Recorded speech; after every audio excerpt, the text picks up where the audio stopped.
Good evening. Good evening, Rabbi.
Okay, so it starts here, new chapter 99. It says, Shikor alit palel ad she'avor yeno. Person who's drunk should not pray until he gets sobered up. Ve'em yitpalel tfilatot toeva. If he did pray like that, it's an abomination. V'tzarich lachazor yitpalel. So therefore he has to go back and pray again. Afilu im avar zman hatfilah. Even if the time of prayer is already passed, the chashiv keshogeg, it's considered to be like inadvertent, shatui alit palel.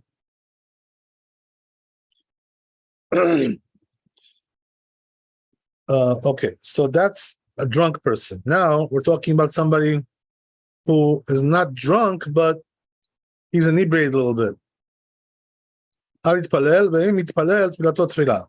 So he shouldn't pray either if he's inebriated, but if he did pray, b'diavad, it's considered to be a tfilah, because he's not so drunk.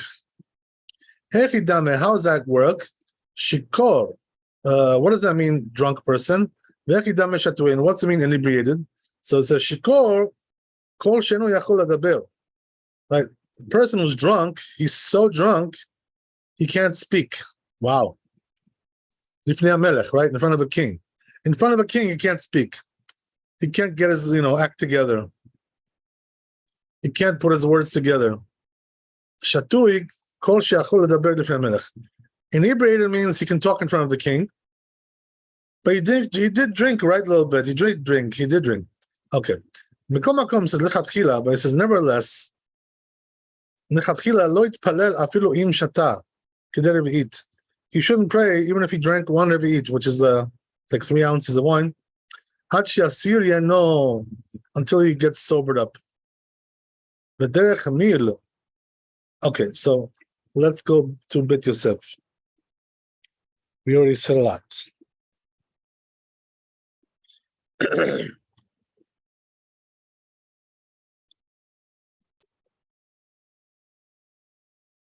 So it says, he brings a source over here.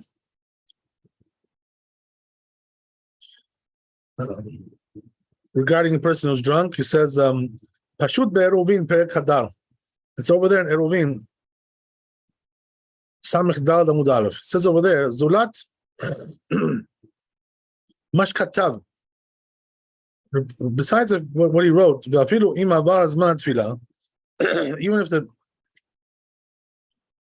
times for prayer has already passed,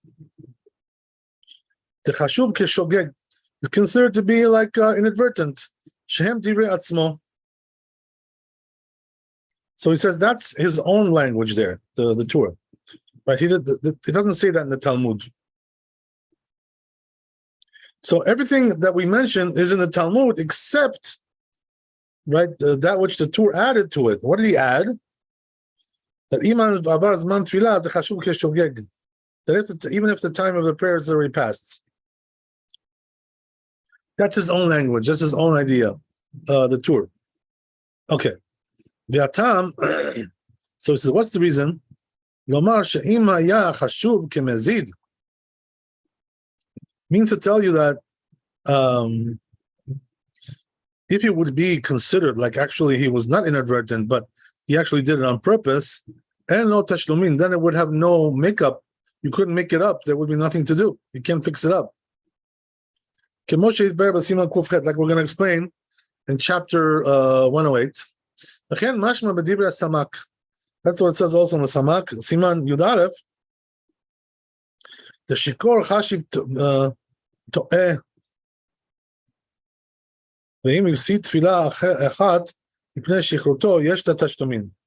So he also says this, right? That the person who's drunk is considered to be like, erroneous. He's erring. So therefore, if he lost a prayer there because of his drunkenness, you can make it up. It's possible to make this up. So he says, it seems like we can learn that the drunk person is considered to be like inadvertent, and not like purposeful. Because it says over there in Brachot, first parak. Just give me 1 second. I'm sorry.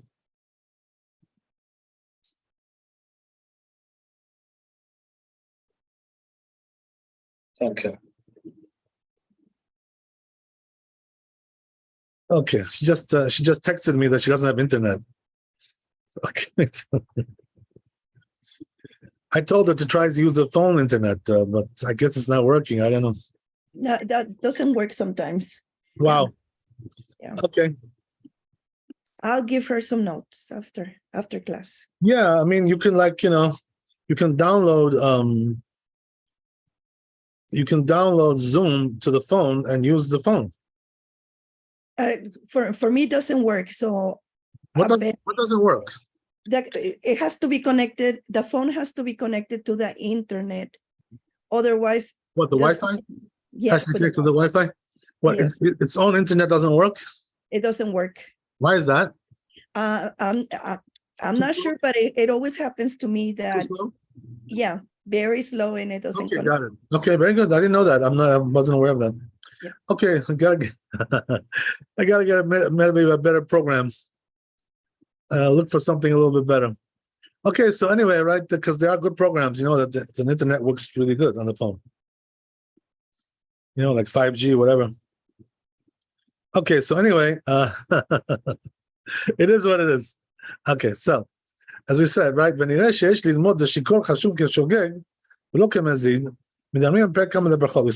from Brachot, Tet Amud Aleph, Hahu Zuga de Rabbanan.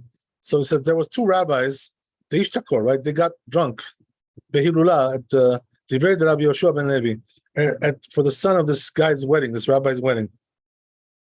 Atu Lekameh de Rabbi Yoshua ben Levi. So they came in front of this rabbi.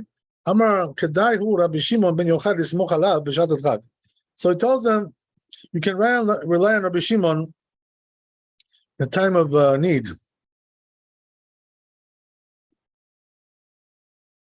Omar, what does that mean to say? Because he said, Rabbi Shimon, that once the dawn has already come up, you can still do Kriyat Shema of Arvit. But if he did it on purpose and he didn't read, said the Poskim, he doesn't fulfill his obligation. Only if he was shogeg, right? If he was inadvertent. Once the dawn has come up already. Like we learned in over there, in the Gemara, Bet Amud Aleph, Rabban Gamliel Omer, says Rabban Gamliel, Ad Shialeh Amud HaShachar, until the dawn comes up, it's time for Kriyat Shema. shikor ke'anus chashuv l'bekro bezid. So you see from there, the person who's drunk is considered to be like anus, like forced, and not like somebody who did it on purpose. Okay, good.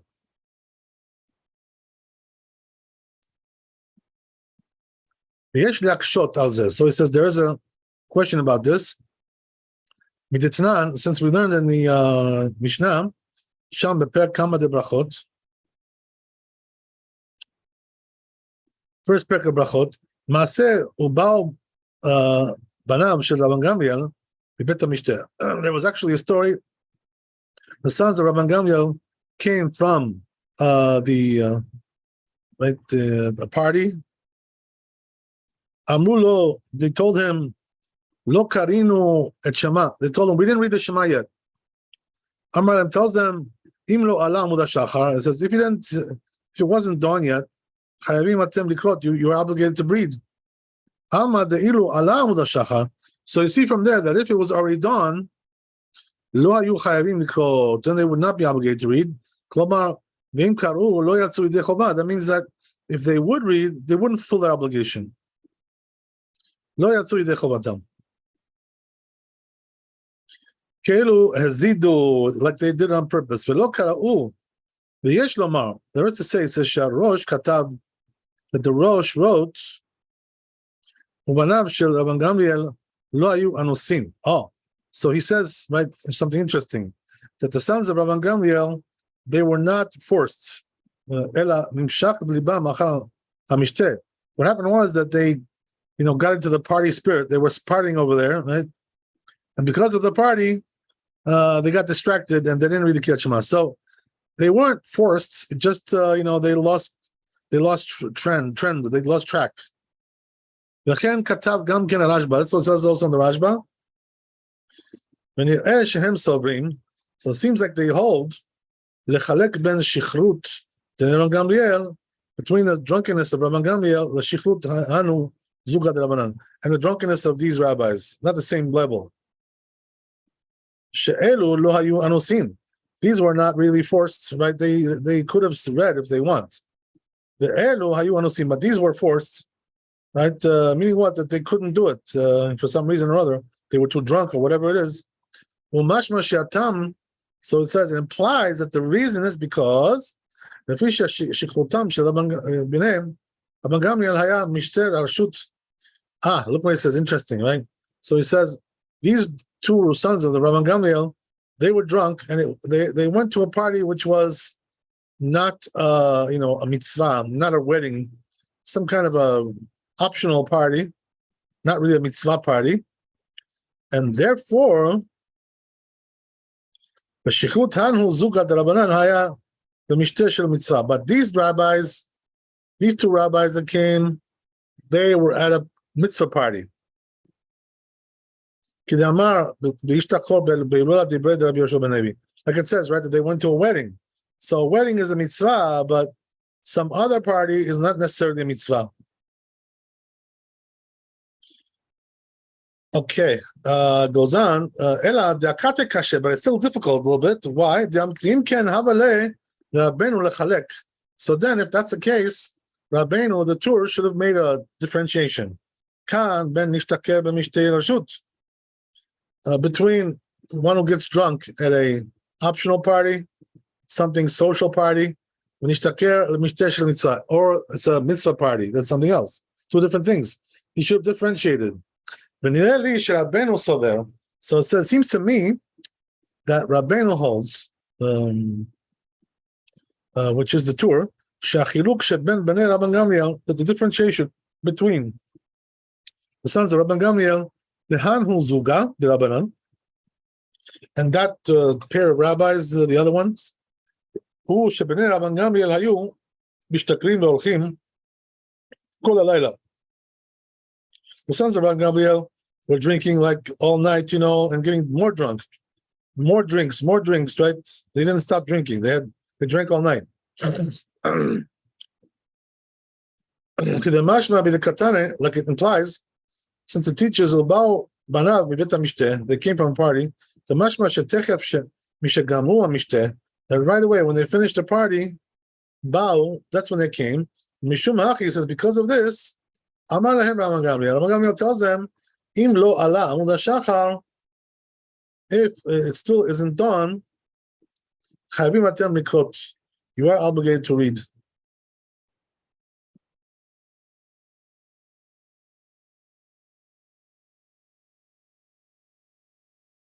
But if the dawn already came up, no, then you're not obligated to read. Because since you were awake, you should have stopped, the party for a second, right, or left the party, right, and read the Kriyat Shema outside, whatever. Before the night, before the dawn, right? And even though they were drunk, but they could read Kriyat Shema. So he says something important, right? That when it comes to Kriyat Shema, it's not forbidden to read it when you're drunk. Only the prayer is a problem. And even though in Yerushalmi, Perek Kama de Tumot, first Perek of Tumot, Aminan Dechad Chasid Shal Eliyahu, we say over there that one pious person asked Eliyahu, Mao Shikrat Shema, is it allowed to read the Shema? Amar le velo irat ervat dibur umashma de'ashikokai, and implies over there it's talking about somebody who's drunk. Akate ika lememar, there is still to say shebaod shayu shtuim, that all that meet the right in the meanwhile, right, as they were drunk, shayu adayin roim ledaber, they could still talk if you're melech in front of the king. They should have stopped. They read Kriyat Shema. The odd, and furthermore, he says the Behu Yerushalmi, that Yerushalmi yesh nuschaot shkatuv b'hem. There is a texts that are written there. Ma'o shikrat Shema. Right? What's halacha if he to read the Shema? If so, he says en misham hochacha leshikor. There is no proof, regarding drunk. Abalhan hu zuga Rabbanan, but he says this pair of rabbis mitocha mishteh yashnu. Right. What happened was that they fell asleep at the party. That's what Rashi says. And since they fell asleep, so therefore they were considered to be like forced. Because of this, says Amar Lahem, told them Rabbi Yeshua ben Levi, they did full obligation. Even after the dawn. Rabbi Shimon,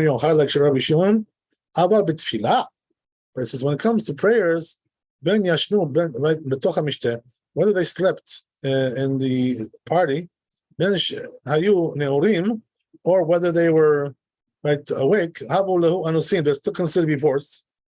Because you can't say that when they were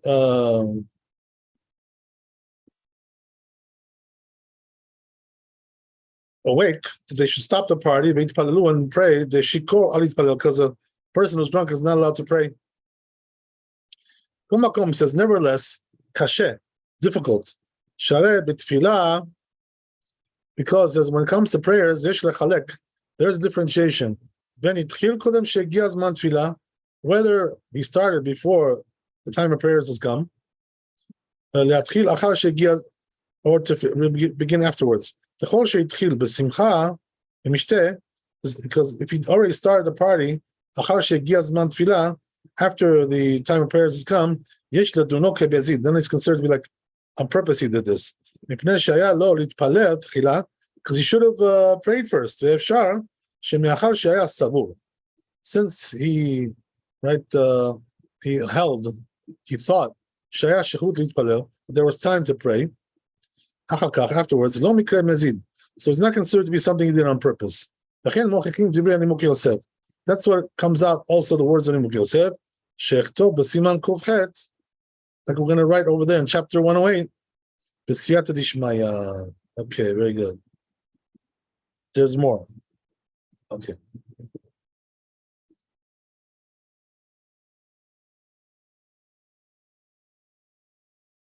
So then he goes on, right? That which the Torah wrote, right? But nevertheless, right, you shouldn't pray like that. There is two, he says, make a deduction here. Since he already said in the beginning that a person who's drunk shouldn't pray, then how is it relevant to say, but he shouldn't pray lechatchila? What does that mean in any case? Because that implies that which he said in the beginning, that doesn't imply like that.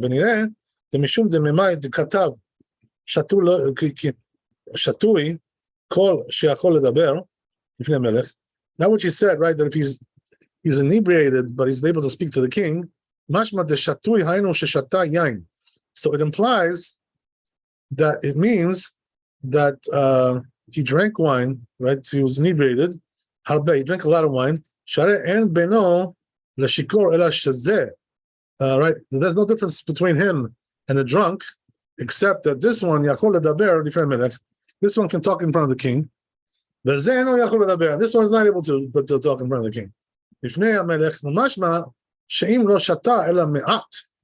So he says that implies that if you only drank a little bit, you can pray even lechatchila. Therefore he said, nevertheless, even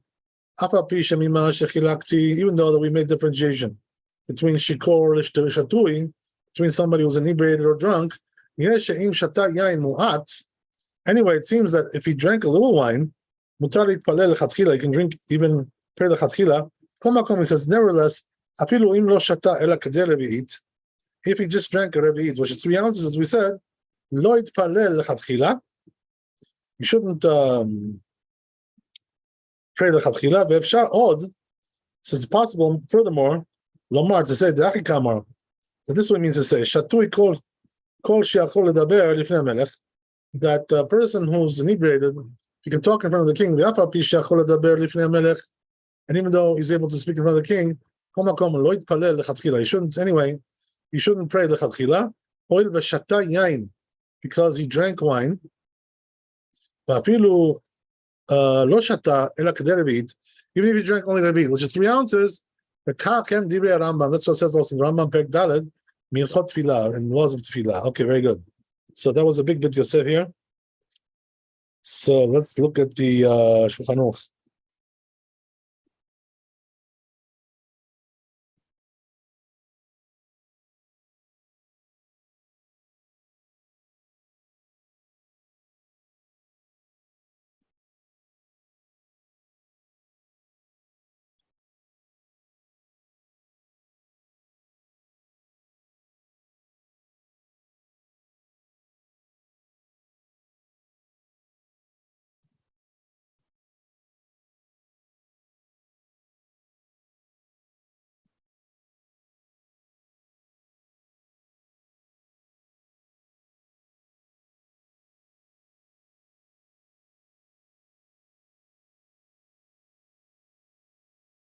So it says in the Shulchan Aruch, shata yain kedei revi'it, right? If he drank wine, 3 ounces, adit palel, shouldn't pray. Ad she'asir yeno, until his wine has dissipated, right? Meaning that he's already sobered up.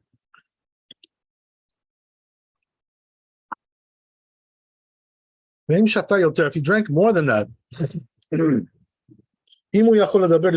he could talk in front of the king, then if he prayed, his prayer is a prayer. If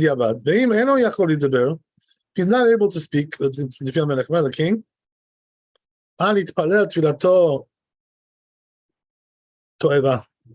you shouldn't pray, and his prayer is not accepted, abomination.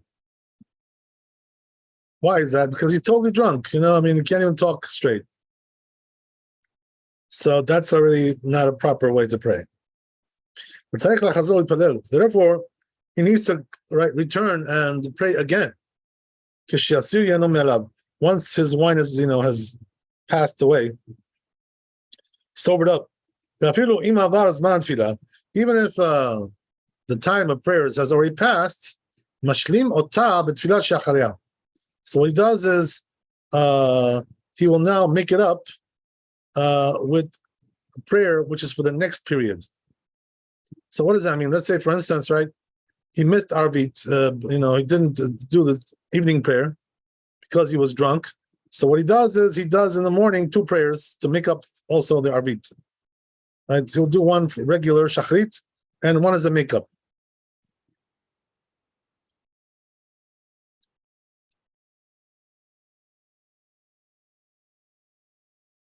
Okay, good. So let's go on. Kedin Shogeg, right? So it's the same thing as somebody who was inadvertent, right? So a person who's drunk is also considered to be inadvertent. What does that mean? He's out of control, he can't control himself. So therefore, it's not like he's doing it on purpose. He's drunk, and therefore he's got to wait till he sobers up. So says the Rama, so he said Kriyat Shema is the same as Tefillah, the same as prayers. Right? Aval, Shar brachot yachol levarech al pi shehu she'af al pi shehu shegor. Versus other blessings, he can bless even though he's drunk. Right? So the truth is that we saw in the Beit Yosef not like that, right? We saw in the Beit Yosef that you're allowed to say Kriyat Shema when you're drunk. Let's see what the commentaries say about this here.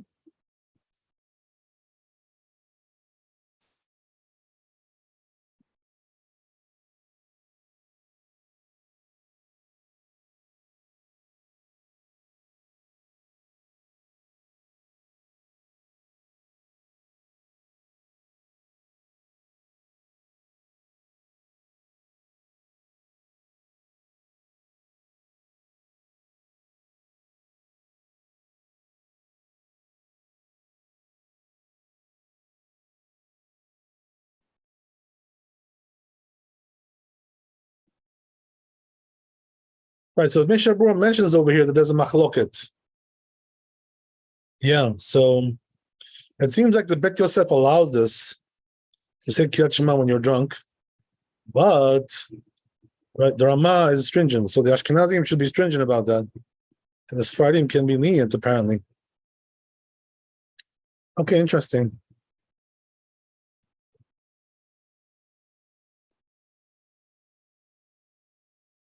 Anyway, so it goes on the Rama, where he says other blessings are okay. You can say them when you're drunk, right? We talked about one time, are you allowed to say Birkat Hamazon when you're drunk? And the answer is yes, right? So that also you can say when you're drunk. So really, the big problem is for Tefillah, for Amidah. But other things, you can say when you're drunk. Okay, very good. That's the story there. Let's go to Bet.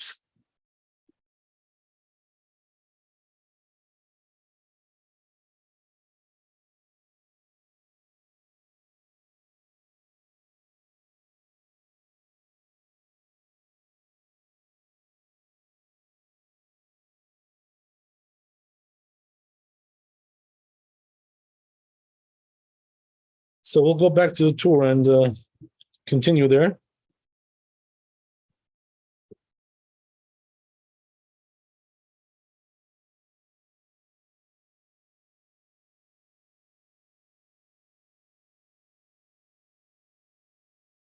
בדרך מיר ושינה כלשהו מפגין היין. So it says if you walk for 18 minutes or you sleep a little bit, that will get rid of the wine.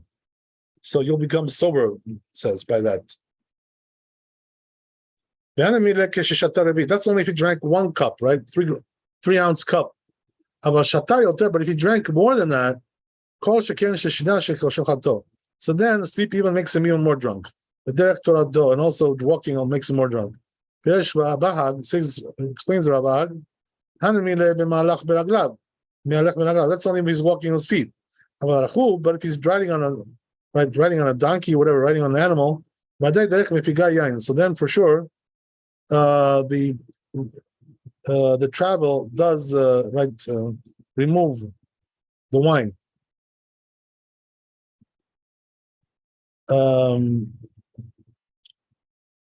Okay, so just want to tell you one comment here, right? One little comment that you have to know with these halachot. One simple fact, right? That the wine in those days was much stronger than we have today. But the truth is, we haven't really changed these halachot. We keep them the way they are, even though the wine is not as strong as it used to be. And the reason is probably also because we're not as strong either. We're also weaker, So, right, in other words, the nature has changed for us and also for the wine.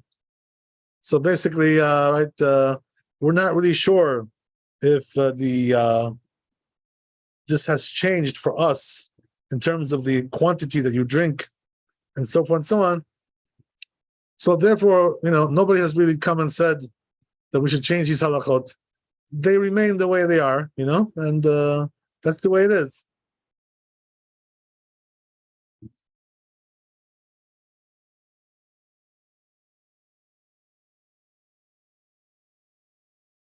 Okay, let's go on. So he says,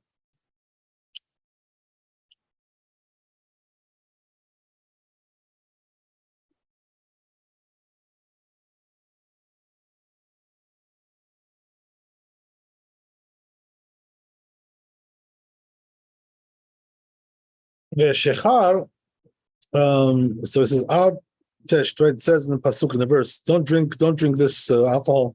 Right?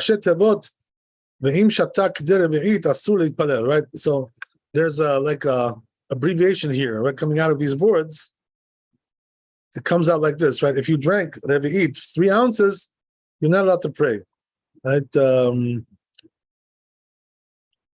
Tashat, what does that mean? Tfilat shikot reva. So the prayer of the drunk is abomination. So that's what the verse is alluding to here. Very nice. Okay, so that's the end of the tour. Okay, so we'll go to Bet Yosef. It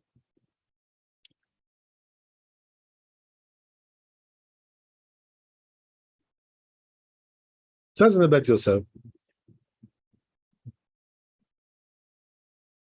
so it says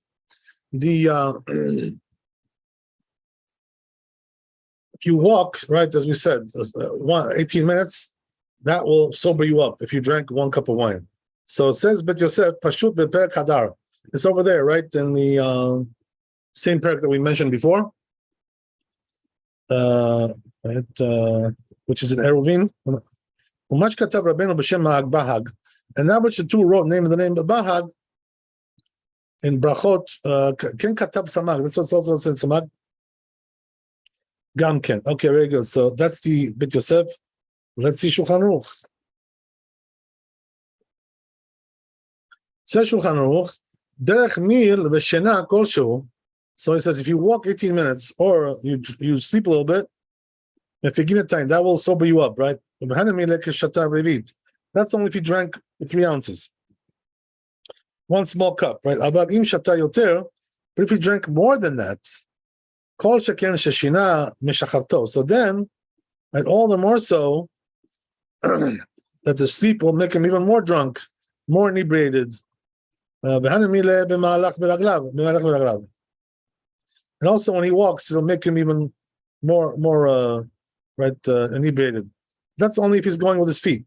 But if he's riding on an animal, right? Or that will be the same thing as going in a car. But so then for sure, right?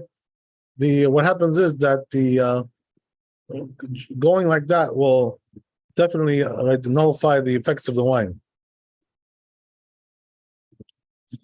Okay, very good. That's Bet. Let's go to Gimel.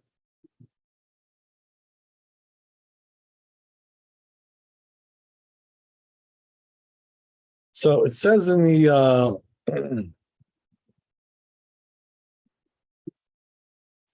Bet Yosef here, Katava Mordechai, right? It says in the Mordechai Per Kadar, in the Eruvin over there. Shekol Alit Palel, Shekol Alit Palel, right? The person who's drunk shouldn't pray. Afagav the Enanum Nizarim Ata, the Shatui. Oh, so look what he says, something interesting, right? Says the Mordechai, says nowadays, if he's just a little inebriated, we're not really so careful about that. Why? So he says because we're not concentrating so well anyway in the prayers. In our times. The Agot by Moni Katvu, and says this rabbi, the Perek Dal Milchot Tefillah over there, Pershu Atosfot says Tosfot explains, Tehashta enanu nizharim b'shum chad bechol haned shmatete ki belav hachi enanu mechavrin kol kach b'tefillah. So he says also same thing he says that we're not really concentrating anyway so well in the prayers as well. In any case, Miu. However, it says Ashikor, but if he's really drunk, that his prayer is an abomination. So you see right there, two poskim over here, Rishonim, earlier authorities, who agree right with what we said, that nowadays, being inebriated is not so bad. Why? Because we don't concentrate anyway so well. Also, as we mentioned, right, also the wine is weaker in our times. That's also another thing. Okay, so, but the question is, right, is that the halakha? We'll see.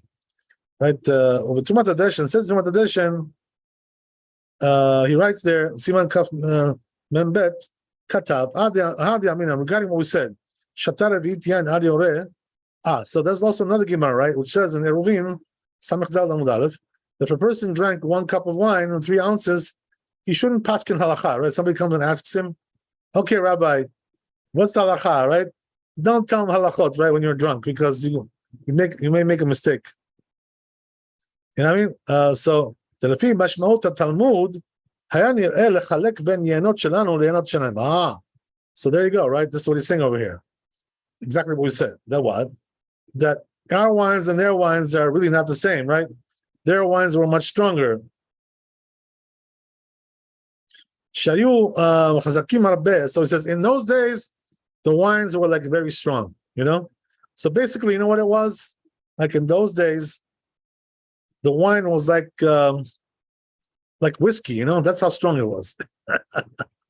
Pretty much, that's what it was. You know what I mean? It was very, very strong. So because of that, right? Obviously, the results are much different there. Okay. Anyway, but it's difficult to me. Which is if so. All these rabbis that we just mentioned, they wrote this halakha, right? The shatarevit, they drank 1 cup of wine, they shouldn't pass in halakha, but they didn't change nothing, right? Even though today things are different, as we said. And they didn't differentiate between this wine and that wine. So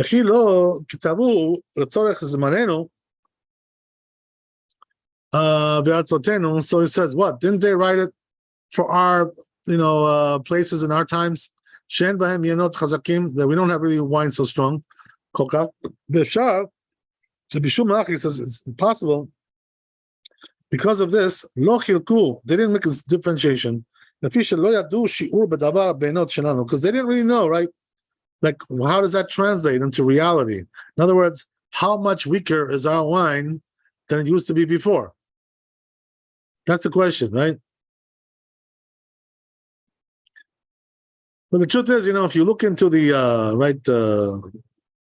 poskim, Talmud, you see pretty much, right, that the wine in their times was about 3 or 4 times stronger as it is today. Like whiskey, or something like that. Okay, anyway, let's go on a little bit.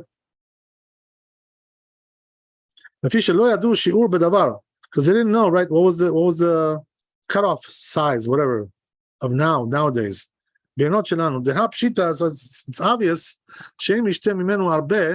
If you drink a lot of it, our wine, right? The mishaker, it's going to get you drunk. But since then, they didn't know, right? What is the actual, right? The size, whatever.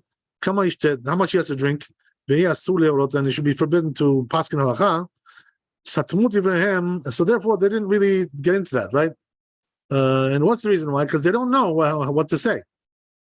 They don't have like a adjusted measure, to give you according to our times. That's this thing. Okay, so it says, right, that but it says there is to say that Revi'it, right, which is 3 ounces, it's really a little bit. So he says, but with our wines, right, it's not really enough to forbid just drinking one small glass, right? So, you see, right, that they do mention this factor already, in the times of the Rishonim, even all the more so in our times, which is even weaker. So he says, you learn from there that they're talking about paskin halacha, same thing regarding prayers as well. It says in Ohel Moed, בשם הגאונים, נהוגים, שכל אחד שהוא שתוי, סגילה, so he says, whoever is drunk, inebriated, סגילה לפי מה שמרגיש בנפשו, שיבוא גיונו. So that's interesting, right? He says over here, this rabbi, Ohel Moed, that if you feel, after you drank, right, if you feel like you're sober, like you can pray, In other words, you kind of like gauge it yourself, you're allowed to do that. You can gauge it.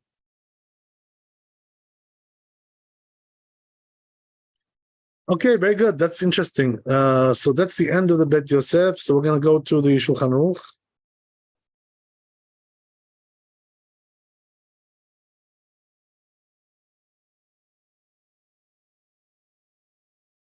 So says Shulchan Aruch like this, right? Right? If somebody drank, okay, so then we allow him to measure it himself, right? If he feels like he's already sobered up, he's allowed to pray. And by the way, this solves the problem, right, of our wines being weaker, right, than the other wines, because if you can feel it that you're not drunk or you already sobered up, so then you can pray. So this solves the problem, right? Which wine is stronger, which one is weaker? You figure it out for yourself, right? According to how you feel.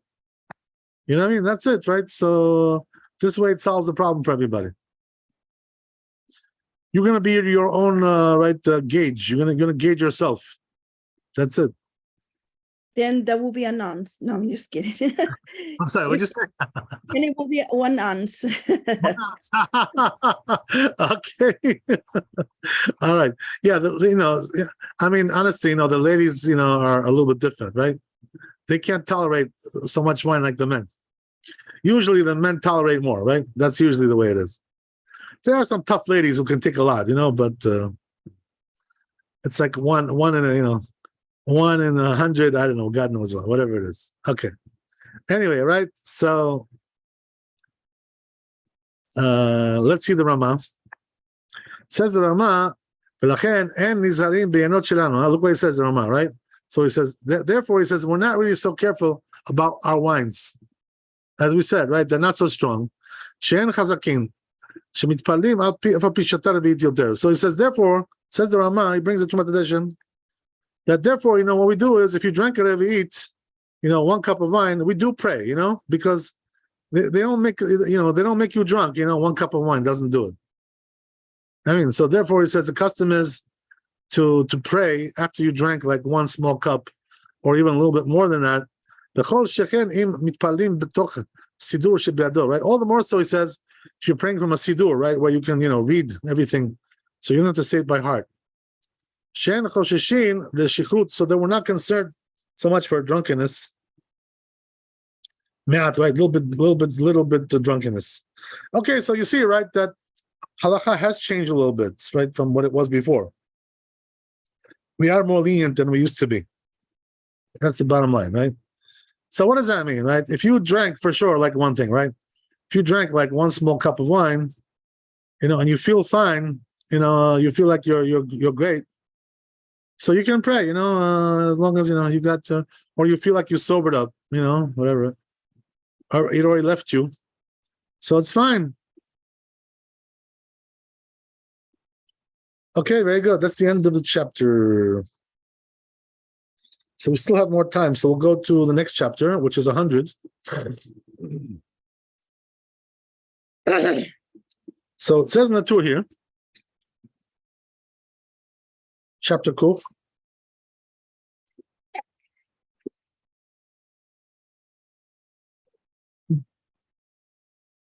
So he says,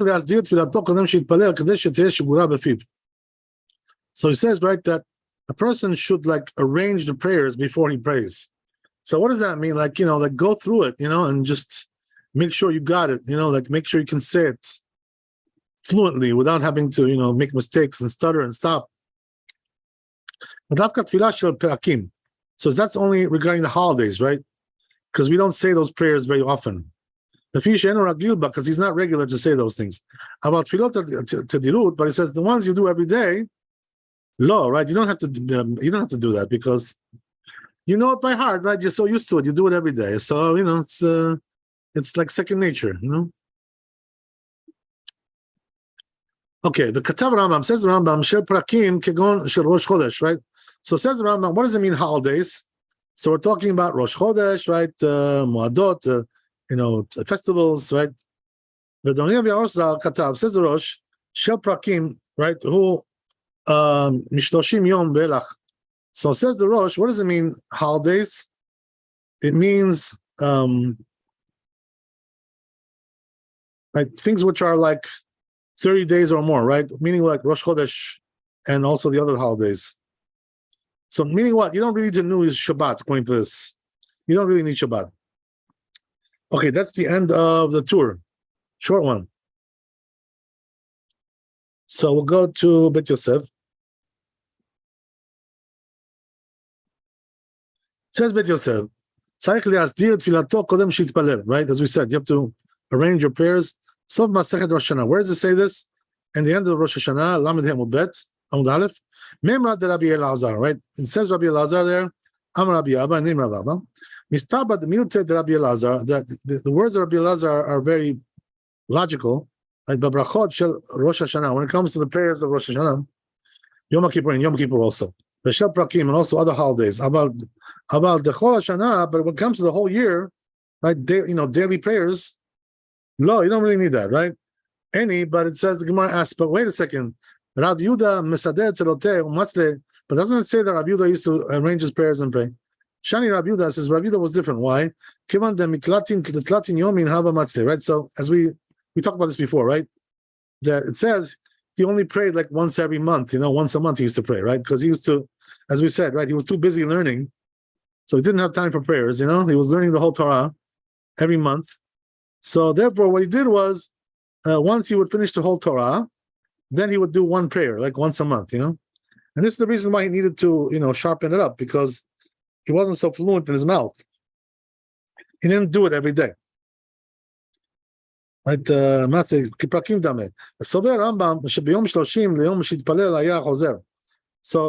Rambam holds that on the 30th day, right, that he would pray, he would go and pray again. Right? So therefore he writes that you have to do, when it comes to Rosh Chodesh, you need to do this. And these rabbis wrote, how much are we talking about? 30 days, right, as we said. 30-day intervals, like Rosh Chodesh. Right, or bigger than that. So implies to Rabbeinu, the Torah, that means 30 days passed. 30 full days. They didn't pray that prayer for 30 days. It says, according to this, the Rosh Chodesh and Tzarich Le'asdir. So he says, but when it comes to Rosh Chodesh, we don't really have to do it. Because you don't find after 30 days passed without praying. Without praying prayer of Rosh Chodesh. So he says, this rabbi said some words which are not so clear. Now he says, in my eyes, so I didn't write them.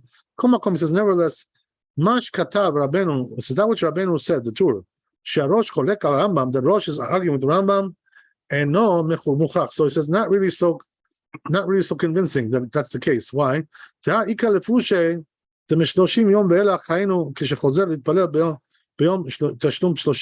Because it could be, right, he's talking about even on the 30th day. It doesn't mean that it has to be 3 days, full days that passed by. They pray that prayer. He doesn't, he has to arrange that. That would be Rosh Chodesh, Rosh Chodesh. Divrei Rambam, like the Rambam, Katav Rabbeinu Manuach. So says this rabbi, so he says, right, this rabbi, something important. That which we say that he has to arrange his prayers, that's only when he's doing it verbally, right? No.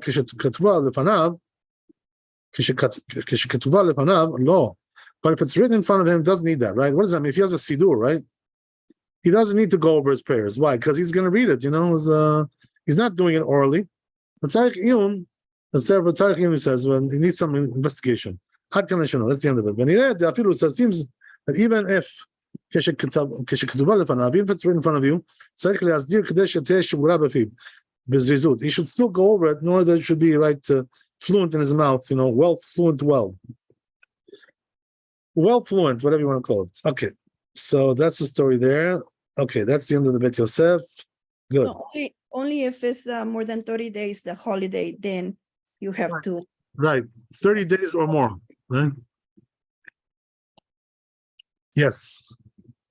So that means Rosh Chodesh or something bigger, right? Yes. What's bigger? Like, once a year, right? Yeah. Okay, very good. So that's the end of the Bet Yosef. Let's see Shulchan Aruch.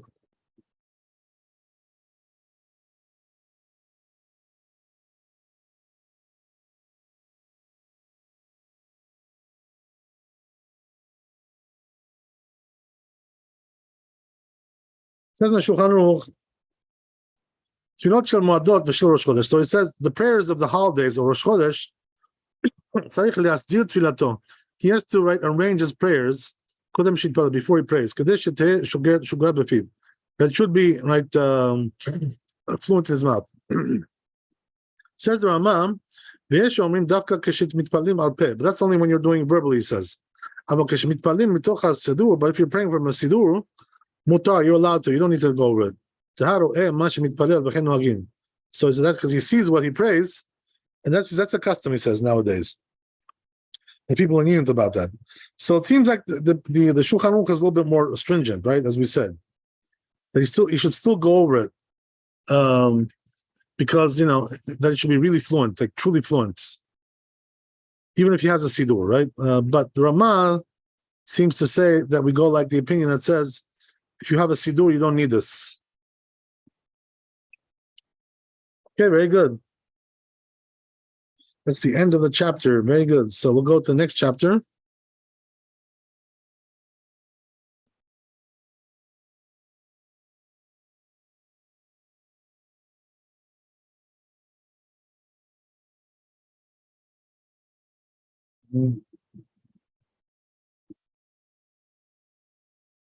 So he says here in the Torah, so he says, right, the rabbis taught that when a person prays, he has to have intention, he has to have concentration in all his prayers, in all his blessings, right? How many blessings do we have there? 19, right? So you have to have intention or concentration on each one of them. If he's not able to concentrate on all of them, at least should have concentration for the first one. Because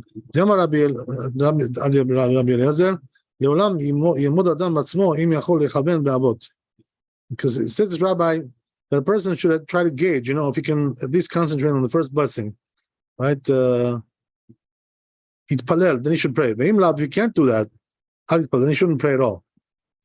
And if he prayed and didn't have concentration, in the first blessing, he should pray again. If he had concentration in avot, the first blessing, and not tzarich lachazor, he doesn't have to go back. Okay. So says the Torah, it seems that even if he had concentration on all of them, but didn't have on the first one, he has to pray again. So says the Torah, ועידנה, אין לנו חוזרים בשביל החסרון כוונה. So nowadays he says we don't return, right, and pray again because of lack of concentration. Why is that? שאף בחזרה קרוב הוא שלא יכוון, because he may not concentrate again, right? And the same thing is going to be next time. Who says it's going to be any better? If so, he says, למה יחזוק? Then why should he return? Why? What's the point of doing it again? Okay, very good. That's the tour. Let's see what Yosef.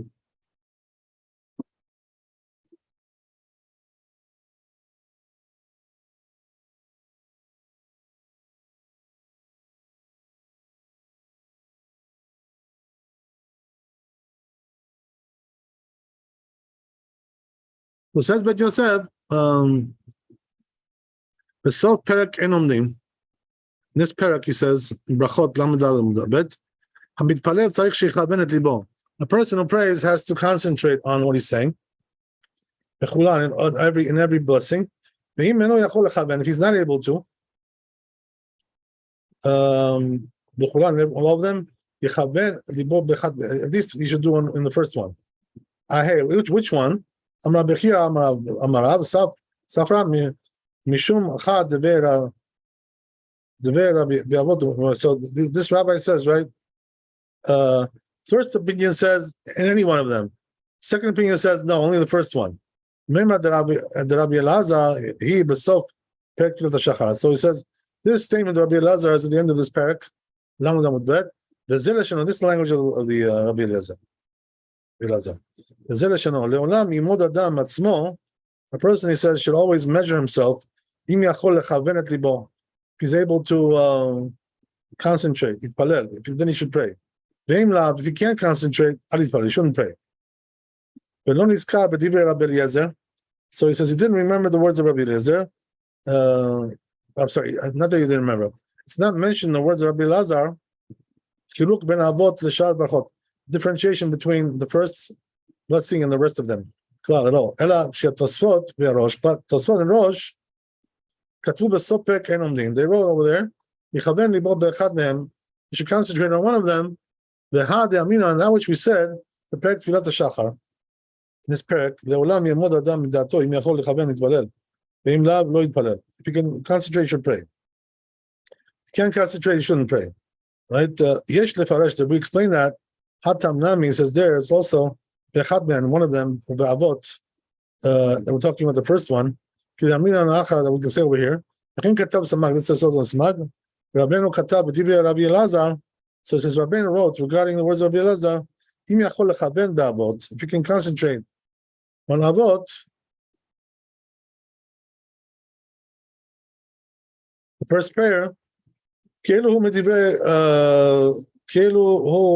Rabbi Elazar, like it was from the words of Rabbi Elazar, Lapi, shemiachar she'enu muchrachim lefaresh, since we're now, right, need to explain, Ken b'dvarav, in his words like this, so we consider it like as if he said that explicitly. It says, in any case, Lashon Rabbeinu eno mechuvan. Says the language of Rabbeinu was not really clear.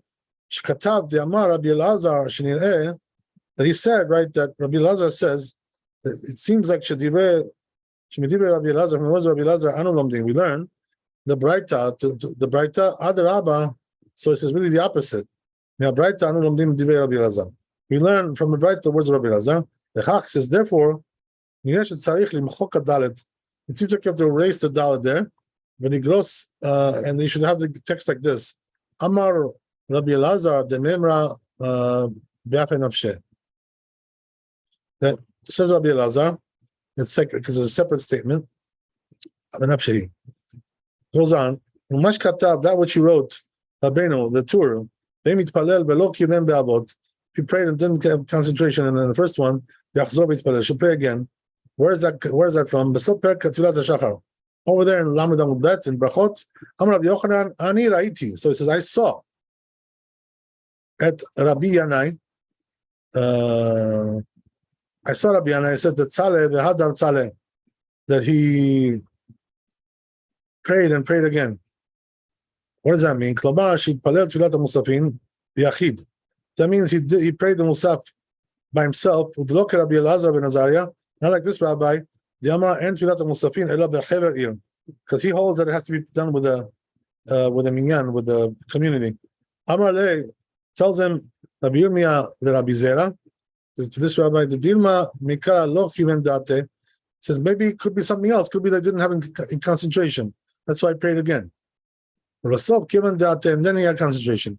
Katab Shamar, says the Rosh over there, Mikan Mashma, and he implies from here, the Misha Lo Kiven Dato, that whoever didn't have concentration, in the first blessing, שצריך לחזור, להתפלל, he has to pray again. וגם רבנו יונה כתב, says also רבנו יונה, בסוף פרק תפילת השחר, over there, כף עמוד ב', גבי היה רוכב על גבי בהמה, regarding person who's riding on an animal, שבאבות, right, in the first blessing, צריך כוונה, that you have to have in the first blessing concentration, אפילו בדיעבד, even בדיעבד, ואם לא כיוון, if you didn't have כוונה, צריך לחזור להתפלל, he has to pray again. כתוב בסמ"ק, it says in the Samak, he's not able to concentrate in all the blessings, 18 blessings. You should at least have concentration on the first one, Modim, and also Modim. If he's not able to concentrate on both of them, at least you should do the first one. Ad kan, that's the end of it. But Talmud, so we have to learn. How does he know that we should prefer Modim to the other blessings? Why is it more important? Who told you? Then it says Rabbi Eliezer, the person should accustom himself right to this. Yeah, we got to see this in the Torah. Let's just see 1 second.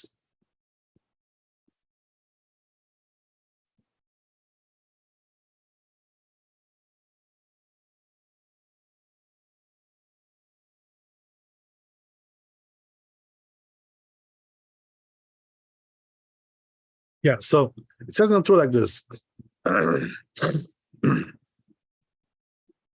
Katav Rabbi Elazar. It says Rabbi Elazar, the person should accustom himself, at least he should concentrate for the end of the seal of each blessing, which has 103 words, 113 words. Like it's in the prayer of the Chana.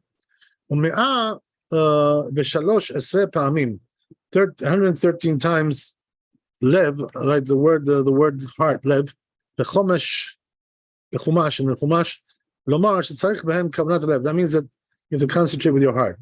אמר רב אברונה, okay, so let's see Bet Yosef here, and we're done. So it says Bet Yosef, regarding this, what we just brought over here,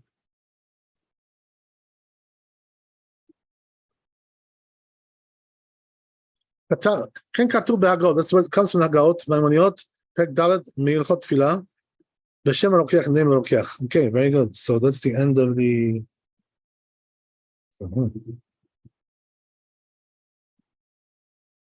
Right, so then he says also, these sources he brings, right, for all these 113 times in the level of Chumash, כן כתב רוקח, that says in רוקח, אמר רב אמנונה, כמה הלכתה גבירתא איקרא למשמע, מהנקרא דחנה.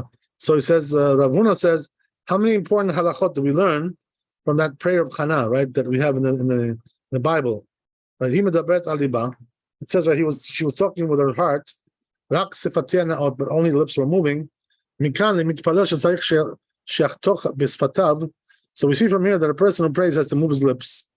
And her voice was not heard. That means you shouldn't pray out loud, right? The Amidah. Tanya should do it silently. That's why it's called a silent prayer. Hamashmiya kolo b'tfilato. How does it? Katani amana. Katani amana. A person who speaks loudly, right, when he prays, is like lacking faith in Hashem.